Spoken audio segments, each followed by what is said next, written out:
அர்த்தத்துக்கும் அர்த்தத்துக்கும் தூரங்கள் கிடையாது. சொல்லாத காதல் எல்லாம் சொர்க்கத்தில் சேராது.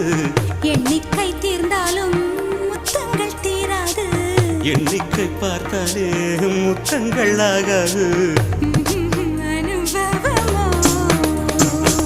என் வீட்டு தோட்டத்தில் பூவெல்லாம் கேட்டுப்பார். என் வீட்டு ஜன்னல் கம்பி எல்லாமே கேட்டுப்பார். என் வீட்டு தென்னங்கீற்றை இப்போதே கேட்டுப்பார். என் நெஞ்சை சொல்லுமே. உன் வீட்டு தோட்டத்தில் பூவெல்லாம் கேட்டுப்பார். உன் வீட்டு ஜன்னல் கம்பி எல்லாமே கேட்டுப்பார். உன் வீட்டு தென்னங்கீற்றை ஒவ்வொன்றா கேட்டுப்பார். என் பேர் சொல்லுமே.